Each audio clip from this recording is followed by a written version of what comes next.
I'm the Reverend Dr. Kristen Leslie, Professor of Pastoral Theology and Care at Eden Seminary and the Chair at Dr. Williams' Review Committee. As we start, I'd like to thank the Review Committee, and let me introduce them to you. They are Edvania Scott, representing the student body, Dr. Ben Sanders from the faculty, the Reverend Nelson Pierce, representing the Board of Trustees, and Dr. Damayanti Niles, representing the administration. As a committee, our preliminary work together began by reviewing Dr. Williams' CV and scholarly work and reviewing assessments from scholars and ecclesial officials familiar with Dr. Williams' work. We then met with Dr. Williams, engaging her in a marvelous conversation about practical theology and what she as a scholar will offer the Eden community. The committee concluded their work, highly recommending Dr. Williams to the faculty and the Board of Trustees. That process continues today as Dr. Williams offers this public lecture. After the lecture, everyone will be invited to fill out an evaluation form that will be in the chat. Katie will put that there. Following the lecture, we will welcome Eden students to stay on for a 1 o'clock conversation with Dr. Williams. And later this afternoon, the faculty will meet with Dr. Williams. At the end of the day, the faculty will vote on recommending Dr. Williams to the Faculty Curriculum Committee for promotion to Assistant Professor of Practical Theology. So let me introduce our speaker, the Reverend Dr. Sonja Williams. Dr. Williams completed her Bachelor of Arts at Berea College with a major in communications and a minor in business administration. She completed her MDiv at Louisville Presbyterian Theological Seminary and several units of CPE before doing a certificate in thanatology with the Association for Death Education and Counseling. There's a big word for you, thanatology. Because she wasn't yet done with education, Dr. Williams went on to complete her PhD in practical theology at St. Thomas University in Florida, where she wrote her dissertation entitled We All Die Alone, a Practical Theological Exploration, in which she explored the meaning and role of loneliness near the end of life. Ordained in the UCC, Dr. Williams has served on the pastoral staff at St. Peter's UCC in Louisville, as hospital chaplain in 3 separate hospitals, as senior pastor at Faith UCC in Tamarack, Florida, and as the adjunct professor of theology and ministry at St. Thomas University. In 2019, Dr. Williams donned the I Am Eden t-shirt and became the associate dean of students and then the visiting professor of practical theology at Eden Seminary. Today, Dr. Williams is here to present her lecture entitled Dying Alone, a Practical Theological Exploration. Dr. Williams, we're thrilled to have you here. Welcome. Thank you so much. I have to start with giving all praise, as I do, as always. This is the day that the Lord hath made. Let us rejoice and be glad in it. Oh gosh, this day and this moment is beholden to the God of many names. May all praise and glory be given to God. Greetings to the president of this fine institution, Reverend Dr. Deborah Krause, and to colleagues who continue to ignite my curiosity and whose scholarship professes the demand for justice. I want to thank my committee chair, Reverend Dr. Kristen Leslie, thank you, and to the interim academic dean, Reverend Dr. Damayanti Niles. I want to thank you for the rigor within this process. I'll say that again, for the rigor within this process, and for the words you have spoken to my heart and your mentorship. Thank you.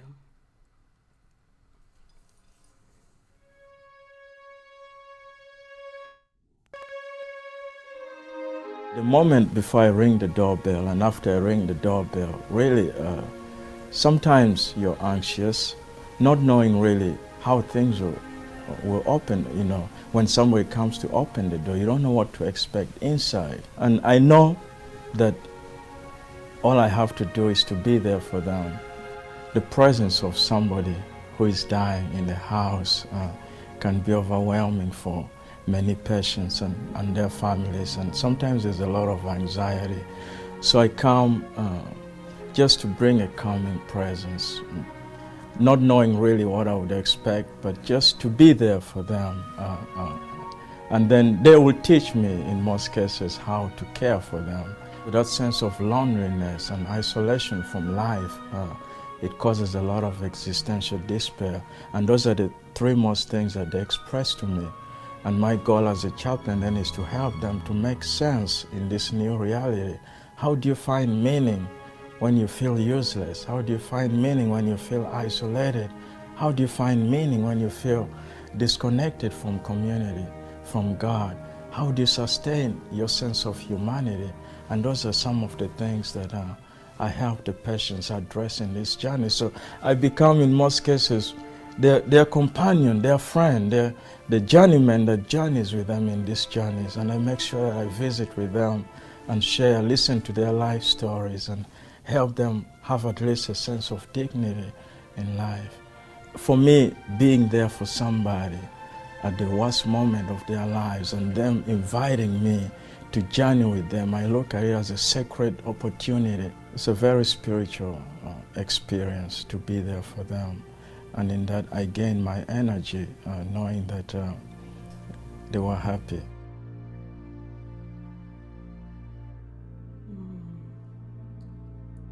Thank you. Thank you. I want to speak a bit about life within the dying process. One of the most fascinating things I heard the chaplain say in this video is, "The patient teaches me." This will be one of the most important lessons for us today. In this reflection, he spoke about the patient's experience and of loneliness and isolation. Before we continue, I got to bring you into this room with me. In the next 30 seconds, if you would use your chat bar, tell me, how can we take loneliness away? Go ahead. The chaplain was sent to take away the loneliness. Can you help me out? And if you can't find the chat box, feel free to unmute yourself and tell me. 30 seconds or less. Being present, vulnerability, music, community, companionship, prayer. Wow. Being present, listening, absolutely. And as you continue to do that, I just want to express how I love every moment of teaching and providing pastoral care as a chaplain. It is my goal to seek out voices longing for someone to hear them. Seeking and attending to unheard voices is an important goal of pastoral care and continues to be the work of practical theology. For any caregivers in the room, you may be able to relate when I say that it's challenging to care for those seemingly full of life, but it's even more challenging to provide care for those who are dying. Caring for the dying is a mysterious and at times anguishing experience. It is hard work of the practical theologian to inform, listen, and advocate for the healthy and the dying. So today isn't so much about those left behind to grieve, but a focus on the one who is dying. Chaplains have a duty to help patients explore his or their situatedness within life and death, particularly the issues of loneliness. I recall working with a new employer, and my task was to visit patients who had been admitted into the hospice program. Hospice meaning have been terminally diagnosed with an anticipated life expectancy of 6 months or less. Because many do not understand the work and the calling of chaplains, sometimes we are asked to only do what one perceived to understand that we do. Let me explain. Someone introduces you as a minister. The response usually goes like this: "Oh, you're a minister. Will you pray for my friend?" Or, "Ooh, you holy. You don't have that much fun at all, can you?" Ever heard that? Oftentimes, chaplains ministering within hospice care will be asked to visit patients to help take away some of the loneliness. So I would visit them and sometimes secretly asking myself, how do I take the loneliness away? Oh, believe me, I tried. I read from the Psalms. I sang every hymn that I thought I knew, including all the Kirk Franklin songs. And I noticed even on my government required documentation, there was a list of things to write about or to put checks beside if you had worked on that issue with a patient. And lo and behold, there was a box that said, "You got it, loneliness." Yep. As a psychosocial term on a diagnostic check sheet, the term loneliness is not adequate to describe the complicated nature of loneliness. It fails to describe the multiple ways loneliness plays out for patients at the end of life. Numerous times I've heard patients express a state of extreme loneliness, even when surrounded by family and friends. While loneliness includes a state of being alone without others, I suggest that it more accurately describes a path towards death. This path, even when accompanied by loved ones, is a difficult journey. The problem and the goal of practical theology is to expand the idea of loneliness and to see life and wisdom within the dying process. See, practical theology is useful for making cross-confessional and ecumenical claims that bring all voices of religious tradition to the table. And sometimes we paint our way forward using words and phrases and stories and dialogue. For instance, to help paint the picture of loneliness, psychologist Ginla Ruther writes, "Loneliness lives in a large house in the middle of a large forest. She rarely speaks, and when she does, no one listens or cares. There are no telephones in her house, and her doors and windows are always locked. No animals lives in her house. Many venture into her forest, but they never see each other. Some do have or do not leave because they're lost and don't know that we're out. Others stay because if they leave, they will have to deal with life. This life could very well be unfamiliar, and it may be too uncomfortable to explore these uncharted territories. Practical theology is arguably one of the most fascinating aspects of contemporary theology and is currently one of the fastest growing areas in theological study. It has the ability to be accessible to others beyond the theologian and used for public good. It is a way of applying theology to daily encounters. So, for the academics, we might look at it as a way of looking at theology that acknowledges the significance of practice and praxis in the process of theology. For the counselor, practical theology works itself out as a critical dialogue partner within the ongoing conversation with contemporary psychological theories. Anybody got your pencil and pens out there? You taking notes? This is good stuff. And for the politically aware, practical theology provides a method and a perspective within which the need for social change can be highlighted and initiated. While for others, practical theology has to do with telling stories and creating meaningful human existence. Are you still with me out there? All right, let's just check and make sure. Will you take your hand? Will you place your hand on your heart? Still not good enough. Let's see. Take your hands and rub them together vigorously as though you're going to heat them up. Got them hot? Got them hot? Now take these hands and put them back onto your heart. Go ahead, warm your heart up a bit. Relax your shoulders. Open up and allow the warmth to soften your heart. And remember, humanity matters. Remember your humanity. Now, if you would, go ahead and unmute yourselves. I know this is a dangerous task, but I'm willing to try it. Unmute yourselves and repeat after me. My human existence My human existence matters. matters. Thank you so much. Thank you for that. If you would return to mute. See, practical theology is a holistic approach to analyze and assess the needs of those more appropriately within contemporary awareness, honoring human and history. We take human experience seriously. One of the things that marks practical theology out as a distinct from other theological disciplines is its beginning point with human experience. Let's try it again. Repeat after me. It begins with me. It begins with me. This time, I want you to look around the Zoom room. Go ahead and flip through the pages. I want you to look at people's faces. And I want you to identify someone that you don't know too much about.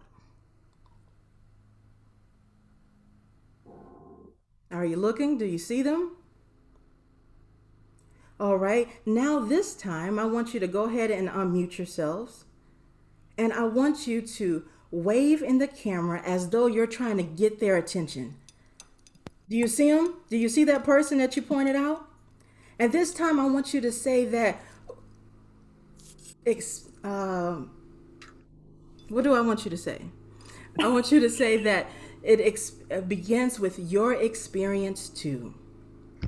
Begins with your experience too. It does. Ooh, go ahead and mute yourselves back. I tell you what, I'm so excited because our lived experiences are so important. Practical theology acknowledges and seeks to explore the implications of the prepositions that faith is a performative and embodied act. The gospel is not simply something to be believed, but also something to be lived. Human experience is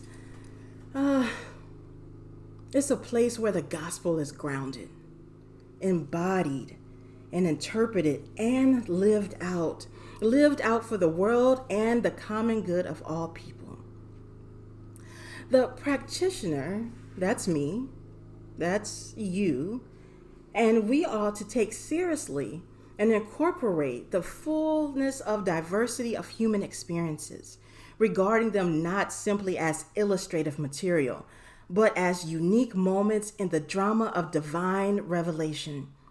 The practical theological task, therefore, is to diversify our common life.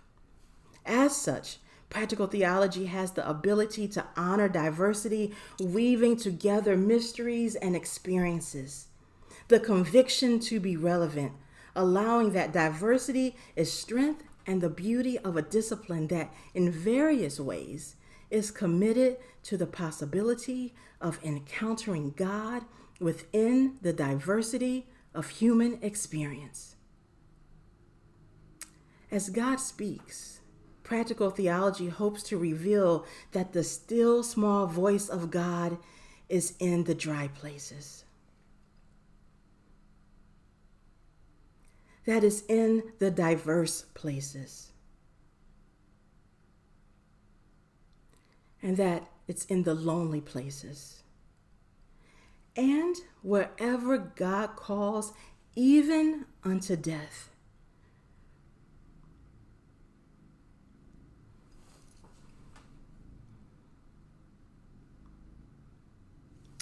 Will you just say her name if you know it?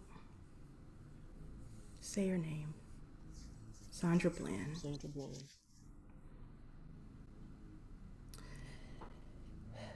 She always gets me. Theologians find themselves faced with problems that cause them to question the world around them. With differing contexts and faith traditions, these theologians understand that there is no one way of doing or understanding the entire theological enterprise. Yet, certain the work of theology is to benefit competing cultures, collective and individual faith journeys, and better orient the world for right now needs, for imminent needs. Clergy and academics alike will find that practical theology has emerged as a vibrant and challenging mode of theology that not only applies, but also constructs and clarifies theological understandings, including our understanding of spiritual dimensions and ancestral spiritualities and futuring. Heard of futuring? That's being future focused. Practical theology is a way of transforming the world. I want to say that again. I invite you to be my amen corner right now. Practical theology is a way of transforming the world. Amen. Amen. Oh my goodness. And the crowd goes wild. See, the situatedness of practical theology to point and to put the point more generally and in more basic ontological terms, if we are to understand anything at all, we must already find ourselves in the world along with that which is to be understood. All understanding that is directed at the grasp of a particular subject matter is thus based on prior ontological understandings and prior hermeneutical situatedness. Another way of saying, what is it like to be in the world? And how do religion and the Bible affect how we show up in the world? Practical theology, therefore, is a way to examine the situatedness of contemporary worlds and cast visions for the way the world can be. I know y'all say Sonja's always so happy. Well, I am working in my practice, casting visions for how we can be.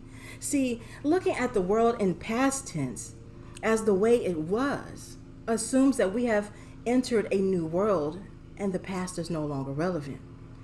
As practical theologians, we cannot limit ourselves from imagining a world as it can be. But with knowledge, your expertise, your memories forging forward with others, a new and emergent strategy prevails. The goal is not to oppress, but to invite conversation and dialogue with all of society. If our work is not liberating someone else, we both remain captive. Descriptive theology, a strategy that's often used, still taking notes, I hope, helps implement love and positive regard. If practical theology can isolate any particular problem, the hope is to restore that was once positive. The very act of doing practical theology is restorative. Understanding is important to both individuals and groups. If we have learned anything from the confluence of hermeneutic theory and psychotherapy, we have learned that understanding is a deep hunger of the human spirit. Feel free, if you can, go ahead and put a heart up. Look at the bottom of your screen and click the button that says reaction, and you'll find how to put up a heart. If you desire to be understood, go ahead and place that heart up. Understanding gets to the heart of the universal tendency to maintain a workable sense of self-esteem and self-cohesion. This would suggest that life is not about right and wrong, but at the basic level, the desire to be understood as part of the bigger picture.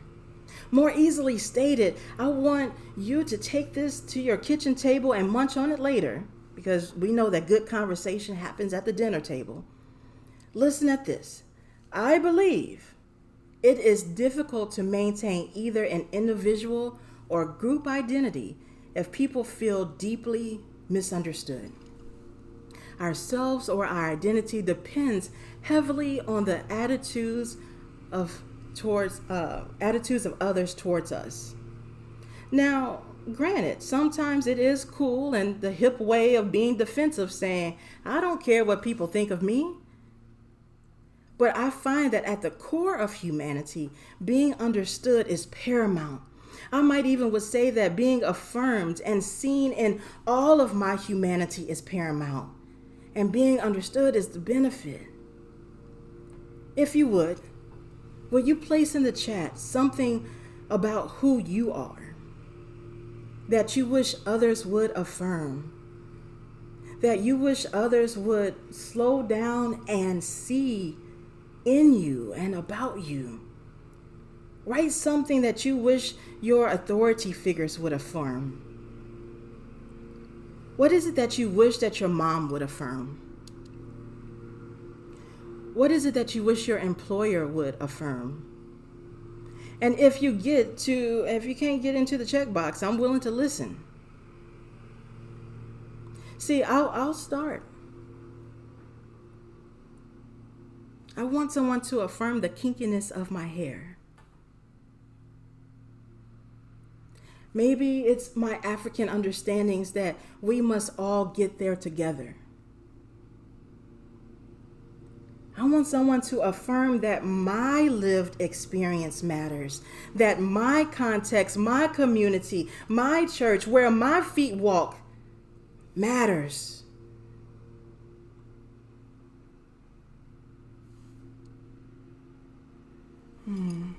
Thank you. I see you. I see you.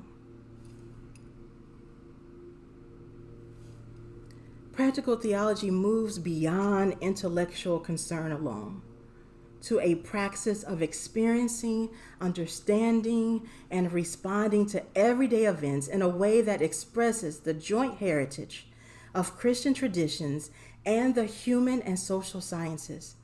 This allows access to all of society, even to those reflecting at the end of life, to enter into a praxis. What is praxis? The conviction is a praxis-based discipline. The word praxis essentially means action. It's not non-reflective. Performances that are dispassionate and value-free, but instead praxis that is value-directed, value-laden, and profoundly saturated with meaning, in which the church community lives out its beliefs. It's how you and I live. Before our time together ends, I do want to talk about how we might create a praxis in the midst of loneliness. And because I'm a fan of some of the old deceased German dudes, I want to introduce a bit of Tillich too. Because the responsibility of creating a world free of loneliness falls on the people consumed with their own truths and memories of human texts. A text is not to be understood as an expression of life, but with respect to what it says.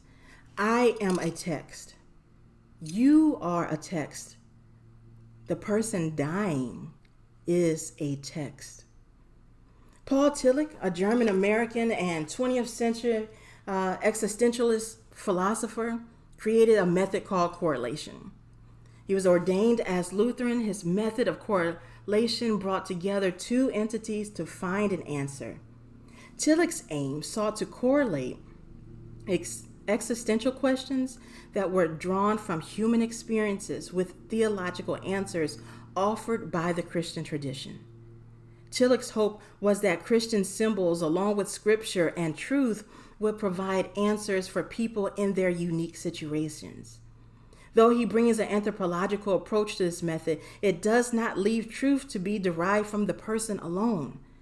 Truth for Tillich comes from correlating two divergences together, such as human and scripture, or culture and Christianity.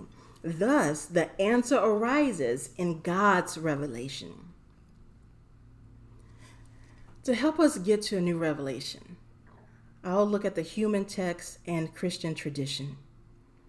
Loneliness looks like patients I've attended daily in my hospice ministry, much like the video that we began with.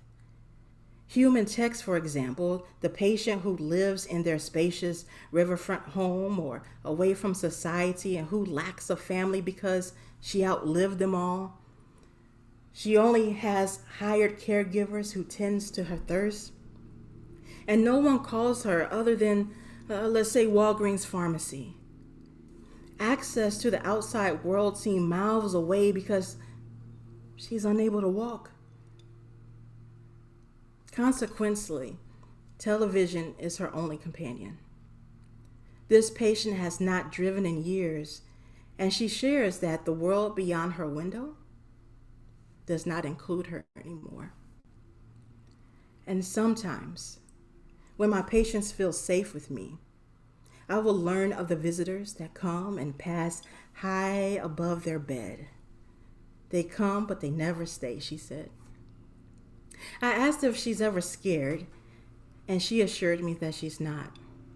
She stated that it's kind of lonely when they don't come. Sadly, almost ashamedly, she asked, "Is that normal? Is it something wrong with me?" As part of my pastoral care work, I care for her in this moment, and I provided calm presence. As a practical theologian, I need to return home and to my table and even in the midst of her room, and I need to correlate and bring together Bible and culture and experience and bring it into conversation to discover a liberated path forward, which may include through the church, it may include through public policy. Theologians should be able to speak to Medicare reform. Loneliness is a theological problem that traces back to the Old Testament.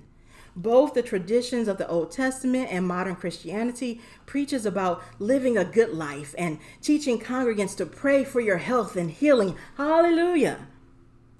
And as such, many attempts to avoid and abandon the dying process altogether.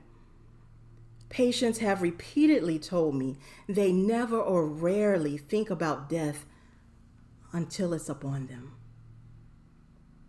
Today's culture of privilege and theologies of live your best life now leads people towards a seemingly immortal life. Many of us really do think and even pray that we might live forever. But the body is human. It will die. In death, one's glory or redemption is knowing that the dying yet very well living vessel holds a divine truth. And I'm calling for the church to alter its understandings of death and dying, especially how to look at and honor those who are dying with loneliness. The history of Christianity has taught that death is not so readily understood as an evil, but it's rather a problem because sin has been attached to it. Sin constitutes alienation from God, and thus the experience of death most often through fear, loneliness, and loss. Assertion that the wages of sin is death, and that the travails of the creation are attributable to human sin. The church is responsible to explain the wages of communal sin, individual sin, and eschatological loneliness intrinsically attached to death. My research demonstrates that loneliness looks like in isolation and what it looks like surrounded by the community and even in communion with the stranger. Dying in community is not an oft-considered topic, but my experience of the last few years suggests that we as a society often fail the dying as they draw their last breath. I recall a family member saying, "I don't understand all of this. This isn't how it looks on television." And thusly, if we allow television to be our teacher, as a community, we have failed the living and the dying. A good friend of mine named Bill Holmes, a neurosurgeon turned chaplain. That happens. He tells the story like this. Arriving mid-morning in the ICU to check on a 90-year-old man, I noticed the man's nurse was not one I had ever met before. I introduced myself and soon learned that she was usually gone by 7:30 as she worked the night shift. I assumed that someone hadn't showed up for work, so she had stayed to help. I quickly learned that my assumption was incorrect. Over the last several nights, she had come to know this man who was likely to die soon. She was concerned he was going to die without friends or family with him. To this date, there has been no visitors. She decided to stay, as his death was imminent. His life support had been withdrawn, the intravenous fluids had been stopped, and a do not resuscitate order has been written for him in keeping with his advance directives executed several months before. The nurse had just met was at his bedside holding his hand as he took his last breath and passed into eternity. He may have had acquaintances and some he counted as friends, but had few or none with him. He had built close relationships. See, in between birth and death, life is lived, explored, and enjoyed. It is the terminal diagnosis that forces the dying to consider their loneliness in between the two. See, if life is enculturated in consumerism and individuality, yet dying is a communal experience. Being able to introduce the new self to a community, the text of self to even one person, allows a sense of full humanity, maybe even redemption, being able to see and experience God's love again. But it is loneliness that served as the conduit for a communal end. Community is built by investing ourselves in the lives of others. It's not an easy task to do. It takes a fascination and interest in the other to build community. For community is what is needed most at the end of life. It is community that the wisdom of loneliness can be heard. Loneliness allows room for space and opportunity for the dying to create and become a part of society once again. So now when I visit persons in the valleys of their loneliness, I won't aim to pray it away, but instead create an intentional space for the lonely to experience the whole humanity again, teaching me how to live and how to die for the sake of healing and transforming the world. Amen and amen. Dr. Williams, thank you so much for these thoughtful words. I'll just speak for myself that in your words, they took me to places, the connections of important people in my life and important times in my life to reflect and go deeply. And so I thank you for that. Friends, we have some time for questions and comments. If you would put, I'm going to try to, because there are several screens, if you would put your comments, your questions in the chat, it's going to be easier for me to call on you. So I see one from Stephanie Weiner about wondering about the ways this can be applied to the decline, maybe even death of the church as we know it. Thank you so much. Absolutely. I've been in conversations with folk who have been asking this exact question of how do we prepare the church that may be dying and is in decline? But I think part of it is, where I concluded, is with community. We have to return to the community. So consider, particularly in the Black church tradition, we'll say that the church is the person. It's not the building. It's not the four walls. So I began to ask people, well, where are the people? Where is the community and where is the church? And we have to go and listen to them and learn from them, because they too are the teachers that we can provide to enhance and maybe even create a new understanding of what church is.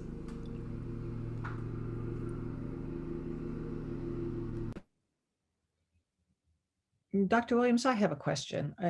What your words as you were talking, what came to mind is you talked about creating an intentional space, not getting rid of loneliness, but the wisdom of loneliness itself. And the phrase came to me, can I have a witness? What does it mean to be a witness? We have so many definitions of witness, which is both to testify, but also to bear witness. Can you talk a little bit about what it means to bear witness in the face of death? Absolutely. And please excuse the lawnmower that is going on behind me there. It's much like the way of Eden campus. Um, but being a witness, it's having that amen corner. Being a witness is having someone to affirm you and having that space.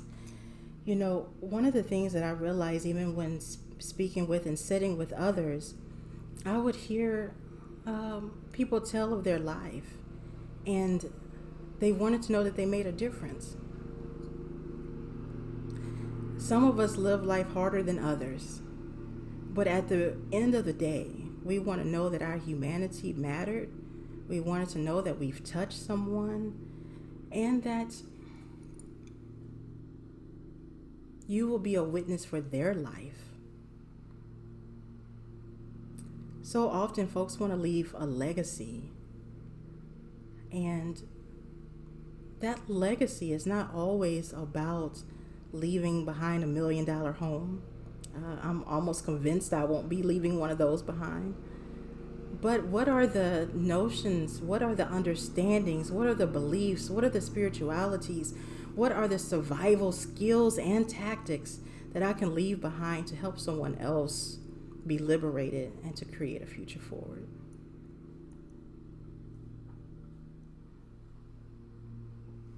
So Njimbi asks, how can we change the image of the church of being a place for good people or members only? Excellent question. Thank you, Michael. It begins with us in those intentional spaces and the intentionality of why we do things. Going to church on Sunday just simply because it's Sunday is a practice. We're just doing it out of habit and tradition. But what if we go to church with an intentionality to seriously be in communion with someone else, to learn from someone else, to give and receive from someone else? We change the image by changing us. When we are transformed, then I believe that too the church will be transformed and community will be transformed. And so one of the things, and I will continue to do this, is I encourage people to be curious. So just as that question came of how do we change, that is a question that we too have to ask ourselves, is what else and how else might we change?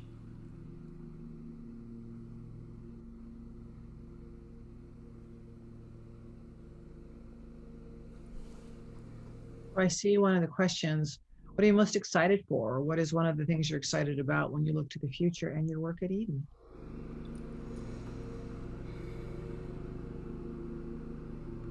I'm excited that this is going to sound funny, but I'm excited that Eden has a garden. What does that mean? It means that we have a visual, we have a symbol that we can build upon, that we can create value and see a way forward.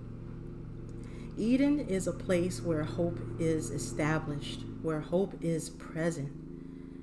Much like one of the prior questions of, well, what about the church that may be dying? What about theological education that might be dying? But when we can restore what was once good, when we can build on what is, when we can see a way forward, when we can use our imagination to create, that's what I'm excited about. I'm excited about the collective efforts, the creative spirits, the sense of curiosity that is present in the classrooms and hallways of Eden that will create a way forward.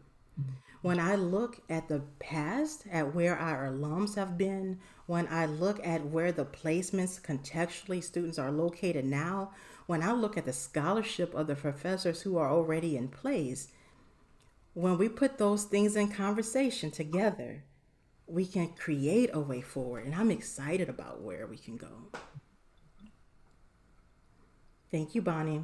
I think that was Bonnie's question. Yeah, that's funny. So here's a question from Mary Schaller-Brauthis. What are some structures of palliative care and of hospice systems that do or could create these intentional spaces of community?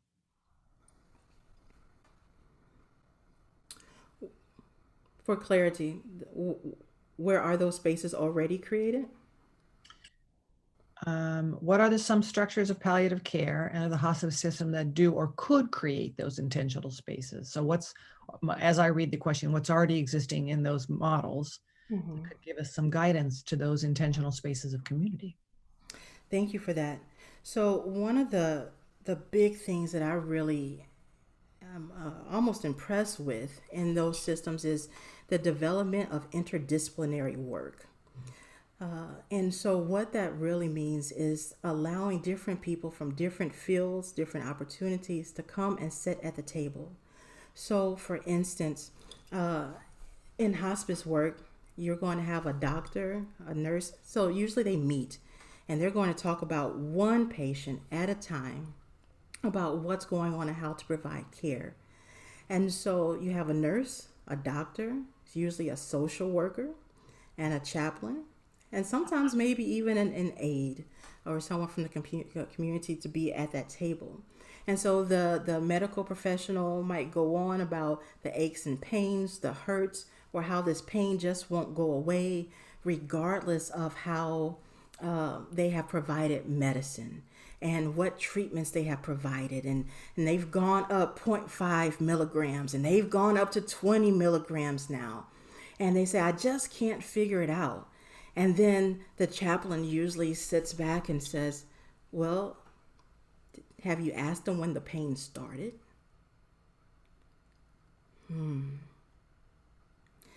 All pain is not physical pain. It might be emotional. It may have began as a result of something traumatic happening in their lives, and now it's manifesting as something physical or emotionally and mentally. And so having an interdisciplinary opportunity to converse, you are able to then see a more holistic and approach to the care of a person. And I really appreciate that about palliative and hospice care. Thank you. We have time for one more question. So this is Sonja Van's question. What is the responsibility of the witness in the process of death, and how does this work? How does this witnessing work transform us? Thank you. So I'll start with the end. It transforms us in such a way where there's been times when I've met with folk or people, excuse me, and I've asked them, what do you know about death? How or who taught you how to die? And usually no one says, people says no one. Or on Rescue 911, I saw a traumatic event, or on Grey's Anatomy, this happened. But death does not happen in an hour segment episode on ABC. And so I believe that the witness is in the space to learn from this person who now has this new information. This terminal diagnosis, if you are well and healthy, you don't know what's on the other side of it unless you talk to someone who is there. And so it's our role to go and retrieve the information, and then to become the teachers and the transformers and the conduits to begin to teach people what is there. And so we have to have an intentionality of learning. My number one goal, or one of my goals, is when I'm in those spaces, I don't go in to teach this person anything, but rather allow them an opportunity to express and be affirmed. That's the role of the witness. Dr. Williams, thank you for your time with us today. It has been inspirational. You've talked about the wisdom of loneliness. You've talked about honoring dying. You've talked about what it does to us and others. You've talked about how it changes the church and what it can teach the church. And you've talked to us about how do we think about that as scholars and practitioners. For all of this and more, I give thanks for your time with us. Thank you. Friends, Katie's going to put up in the chat the JOT form that is the, you give some feedback to Dr. Williams' presentation. We welcome you to fill that out.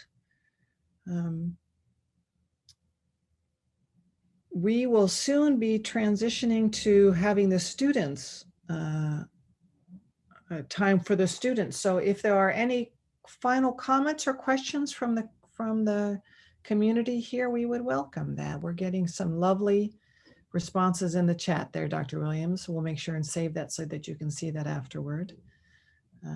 If people are not clear, Katie's writing under the nomenclature of Eden administration. That's where you'll find the job form. Thank you, Damayanti. I have a witness. My name is Dean Thompson, and I would like to bear this witness. I believe in Sonja Williams deeply. I've known her since her days at Louisville Seminary, and I was deeply impressed by her the power of her prophetic presence. She helped start a group that was a prophetic African-American group called Women at the Well. And as I observed their meetings occasionally, I observed that it was Sonja Williams who was the power and the wisdom and strength behind that group. And it caused me to believe in her. And that belief has dearly come to fruition today. God bless and keep you, Sonja Williams. Thank you, sir. Thank you for that welcome word. Thank you so much. That's the President Emeritus of Louisville Presbyterian Seminary. Lovely. Okay, friends, thank you so much. For the students who are among us, we encourage you to stay on if you can to be with Dr. Williams. For those who are not students, we'll ask you to complete that JOT form and you can be about your day. We'll ask you to continue to lift Dr. Williams and all of Eden Seminary in your prayers and thoughts. Thank you, friends.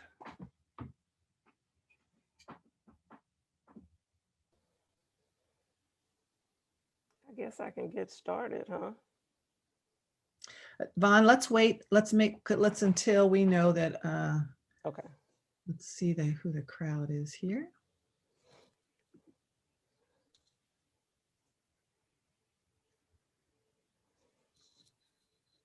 Yeah. I think you're good. Go ahead, Vaughn. Okay. I'm Edvania Scott. Most of you know me, most of you don't. I am a fourth year MDiv student. I am the student representative on Dean Dr. Williams' promotion committee. I think we have from 1 until 1:30 for this session. You can put your comments or questions in the chat. I will start with a question, and please use your raised hand function as we proceed. Dean Williams, my question is, what have you learned about the student body and what our needs are?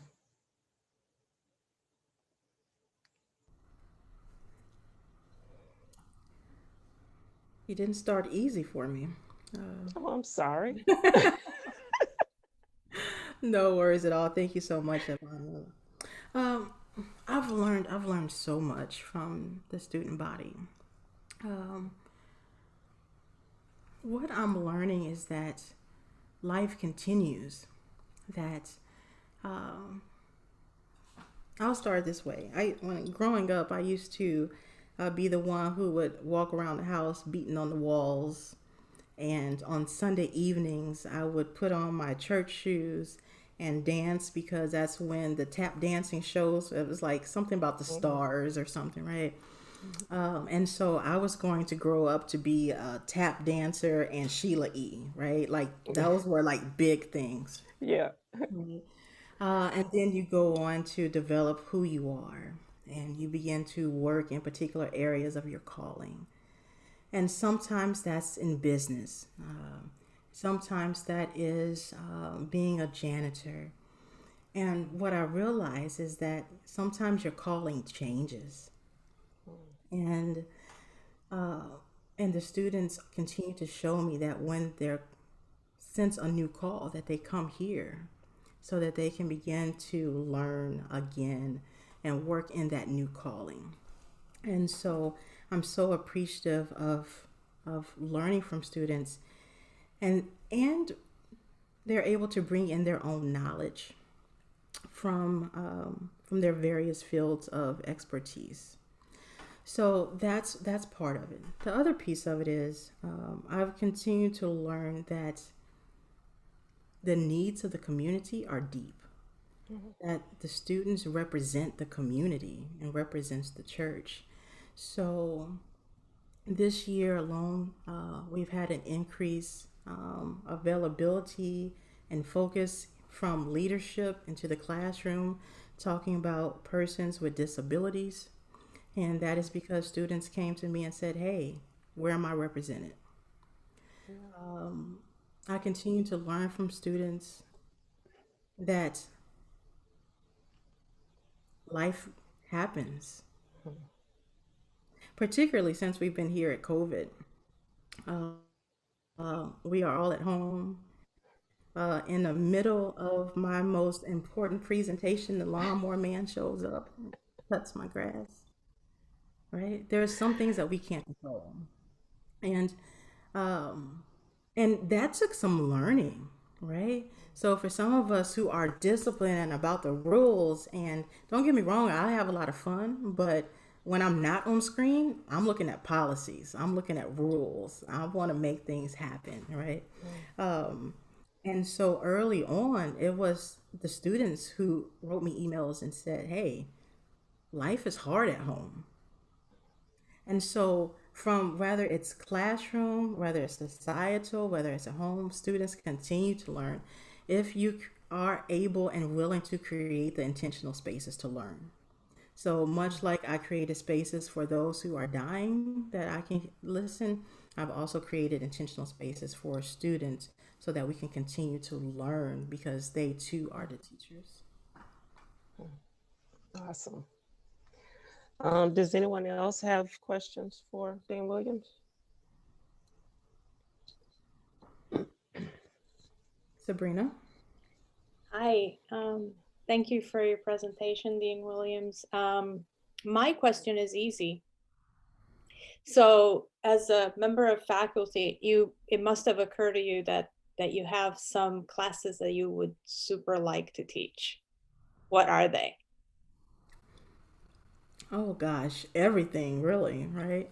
So that's the thing about being a practical theologian. We have to be versed in so many areas, right? So I like Bible, as you saw. I pulled a little bit of that into my presentation, but we have such great Bible scholars that I won't dare to do that. Let's see, I really like liturgical practices, and we have folks there who are doing a fine job. We are in so many areas, ethics, right? All of it I love. But if you've seen most of the things that I've done already, it's something about being alternative. It's something about being different. It's something about using one's imagination. It's something about fulfilling a void that we have or that we already see in the church. And so I predict that my classes will be something in that nature, whether it might be what does alternative worship look like? It might be how do we create a method and a strategy so that we can transform the community that we care most about. And then I like fictional work, and I think that we are able to tell our truths within fiction. I think that is one of the safest places in the world, particularly for Black women. And so you've seen that I've done the work of Octavia Butler. And if you've read any of her work, you will see that she wrote that years ago, and it's almost identical to what we are living and going through now. And so that is sci-fi. So I do have an interest in science fiction and Afrofuturism. I hope that answered some of your questions. Yeah, thank you. That's fantastic. Thank you. Edith, hello. Hi, Dr. Williams, and thank you so much for the presentation. Personally, I benefited from everything that you said. Thank you. Thank you. One quick one. We loved having you as the Dean of Students.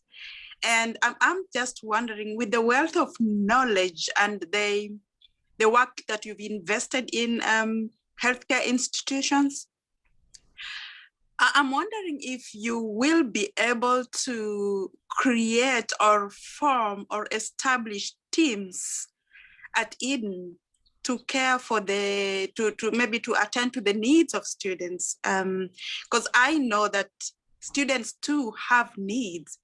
And sometimes it may not be easy for you to be able to handle all of them at once, but that they need people, maybe the student, a cabinet, yes, maybe other students, yes, who would be interested to be nurtured, to be empowered to a level to which they can actually attend to the needs of students on campus or off campus, but within the student body, because that's a real need.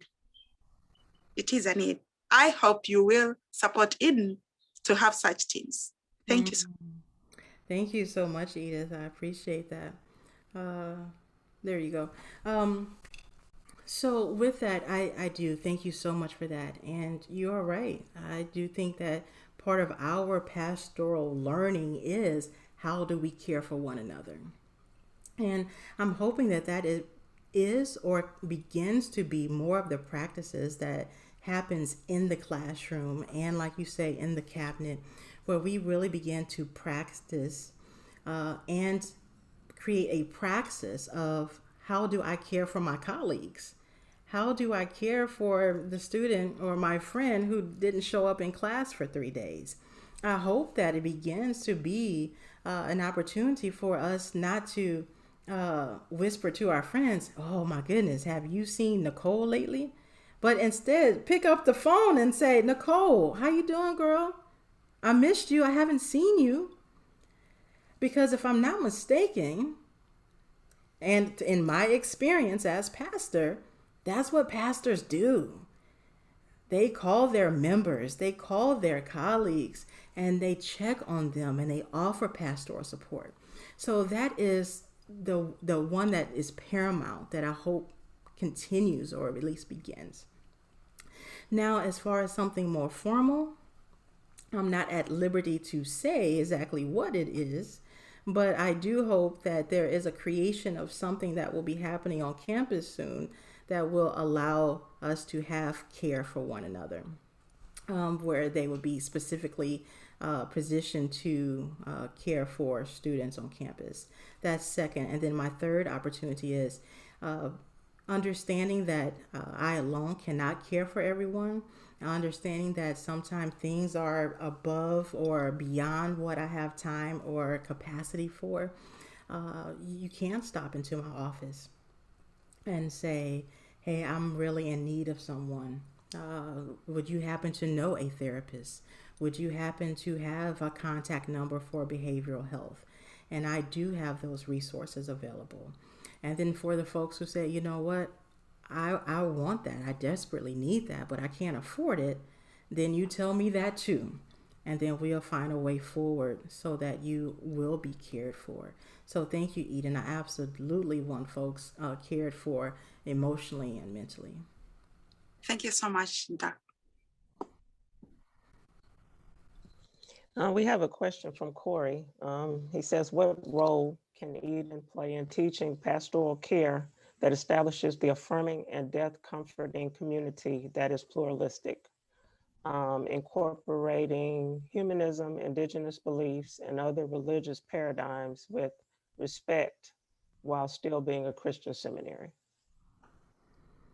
All right, so the first line I missed. So when will it happen? When will it take place? He says, what role can Eden play in teaching pastoral care that establishes life affirming and death comforting community that is pluralistic? Excellent, role? excellent, excellent. So one, I would encourage you to, your academic dean happens to be on the call right now, but and so you might send an email her way and say, hey, Eden is such a wonderful school. I'm so grateful to be here, but I'm wondering, when will it come up on the schedule that we might learn about African spirituality or indigenous studies? And then that way it can become a part of the conversation at the faculty table. Hey, you're interviewing Dean Williams, not Dean Niles. Focus. Not here. And so that is absolutely a way. And also, you do have a member on your student cabinet that is chair of academic affairs. And so I encourage you to have a conversation with that person as well, because that person has continued access. All of you have access to us, but they also are tasked to hear from you about what it is that you are most interested in and in need of, so that we might find a way to help accommodate. Thank you.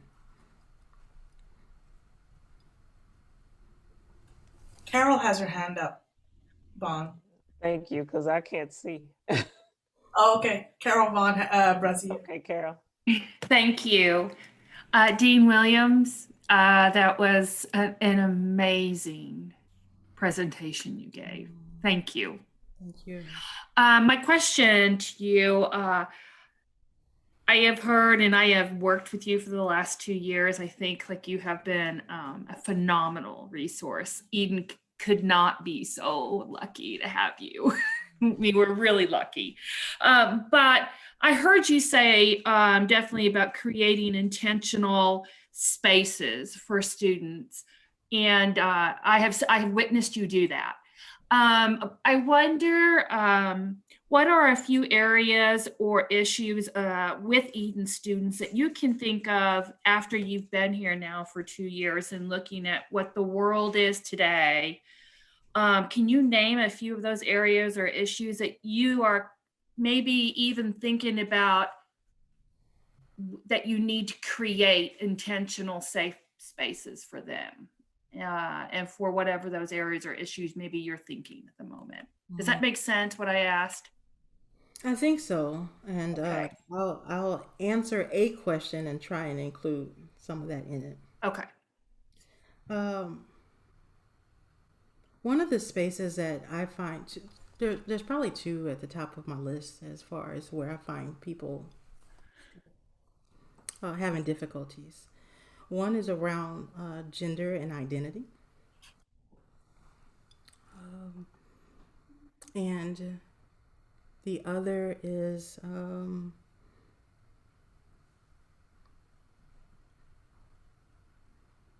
I'll start there. I have another one.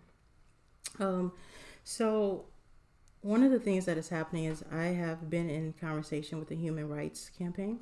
And as you know, they do great work with gender and sexuality and equity. And in that, this past year, the faculty tasked me with or allowed me to enhance one of their degree programs. I'm so honored to do that. Everybody don't get to do that. And with that, I re-envisioned it and reconstructed it in such a way that it's now going to have different concentrations. And one of the concentrations for that degree program is gender equality and social change.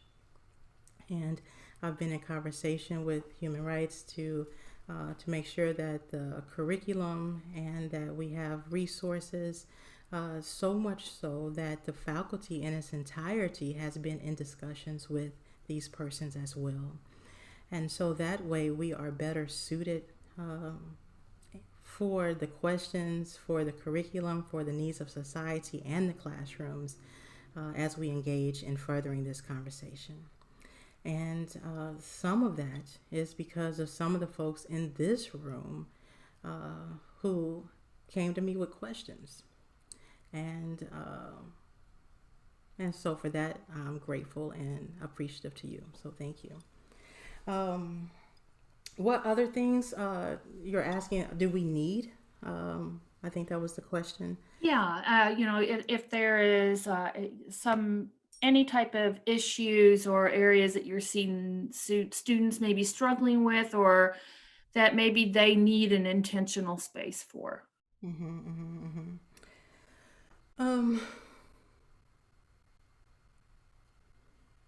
Gender is definitely one. I also find that in this, and so I can't take all the credit for this, or I won't take any of it, but I've also been working with Professor Dietra Weiss Baker, who is also working on another program. And one of the things that in conversation with her is that we understand that there's difficulty learning all of this new and great and fascinating information, and then returning homes to our family who is like, say what? That's different. I ain't grow up on that. That don't make any sense. Oh, that school over there done lost their bunkers, right? It happens, right? And so in that, we are making an intentional effort to incorporate that into the classrooms. And I also understand, and I've even created an additional list of folk that if you come to me with that, then either myself or someone will be able to help. So one of the terms was, is white supremacy, right? That's a difficult word to hear. And it's even more difficult to be told that you might be engaging in supremacist ideologies, right? I think that very much deserves a place for some intentionality. So it's one thing to be safe in the classroom and engage in others in that space, and I hope that you do. But I think that that's also an opportunity to head on over to me or to someone else and say, I would like to be able to discuss this because I don't have anyone at home who is accessible. I don't have any other spaces to help me really hold the tension to these new things that I'm learning. And so those are probably the spaces that I find that we're working on right now. Thank you so much. And just one more thing I have to say. Thank you for the last 2 years of my seminary experience of providing a safe place for me. You did that for me, and I know that if you did that for me, how many other people you did that for. So I just want to thank you. Thank you. Thank you. Thank you for allowing me to be there.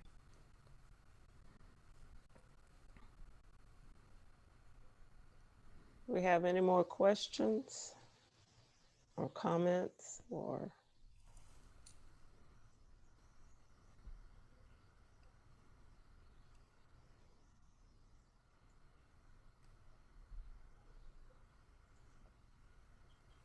I want to remind all of you, I re-put the JOT form in the chat space. This is where you as students get to put your voice in to this process. The faculty they did last time and will again read these before our 3:30 meeting with Dr. Williams. So please avail yourself of that voice and make yourself heard. This is a serious process and we want you to speak. And you can hold her captive for another 10 minutes and then she should get a break before she gets grilled by the faculty. And to address thank you for that, Dean Niles. And to address what Edith just put into the room about patriarchy, we know that is something that runs rampant in many circles, whether it's church or in theological education in different places. And so I am hoping that is something that is being looked at into the classrooms. But if indeed, so to be honest, I was considering, and I've been working with someone to create spaces for men in particularly to work on these issues. But Edith, if you are finding that that this is a topic that needs to be discussed among women, then I believe that we have space and opportunity for that. And part of that was the creation, or is the creation, of Eden Sister Circle. It hasn't been widely announced, but it has been created this year because of these challenges that women tend to have, particularly African American women tend to have. African and African American women tend to have in church and educational places.